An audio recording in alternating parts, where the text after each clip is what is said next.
မင်္ဂလာပါဒီလိုလက်ရှိခံစားချက်လေးပြောပါဦးရမ်းပြောပါတယ်ကျွန်တော်နောက်ဆုံးလုံးနိုင်ခဲ့ပြီနောက်တပွဲပဲကြံတော့ပါလေကျွန်တော်ဒီမှာကိုတော့အလန်းကားပဲအဲ့ကိုလေးကြောင့်လည်းတော့ပြောပါဦးဒီတိုင်းပဲကိုလိုချင်တော့နဲ့ကန်လိုက်တာဒီမှာတော့ကိုရိုနေနဲ့ပွဲမစားခင်မှာအိုမန်ကိုဒါကခက်မယ်လို့ထင်ခဲ့တယ်ပေါ့နော်ဒီပွဲထဲမှာတော့တော်လေးထိချုပ်ပြီးတော့ဒါနိုင်ခဲ့တယ်အဲ့ဒါဘာကြောင့်လို့ညီလေးပြောကြည့်လဲကျွန်တော်သူတို့ရဲ့ကောင်းဆုံးတွေရောသူတို့ရဲ့ weak point တွေရောကျွန်တော်တို့ကတေချာ video analyze နဲ့တေချာ training မှာပြင်ဆင်ခဲ့ရလေအဲကြောင့်ကျွန်တော်အကောင်းဆုံးထိန်းချုပ်ကစားနိုင်တော့အဆုံးတစ်ပွဲပဲစီးရီးယားနဲ့ကြံတော့တယ်ပေါ့နော်ဘယ်လိုစီးရီးယားကိုရင်ဆိုင်သွားမလဲစီးရီးယားလည်းကျွန်တော်အနိုင်ခံပါပါသူတို့ရဲ့ strong point weak point တွေကိုကြည့်ပြီးကျွန်တော်တို့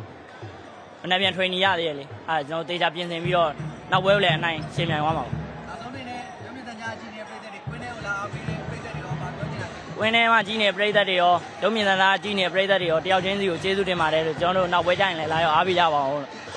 ရှိတယ်အောင်ပွဲခံသွားတဲ့အကြောင်းလေးပြောပါဦးဒီ idea ရတာကျိုးစဉ်းစားလာတာကျိုးစဉ်းစားတော့အင်ဒိုနီးရှားမာဆယ်လီတို့လုပ်ချင်တာနည်းနည်းအတွေ့အပြတ်သွားလေရောက်လာမဲ့ပွဲကြရောဘယ်လိုအောင်ပွဲခံမလို့တွေ့လာပြီသူတော့မတွေ့ရသေးဘူးမနေ့ပြန်ချမှတွေ့ရအောင်စဉ်းစားအောင်ဟုတ်ကျေးဇူးပါကျေးဇူးပါ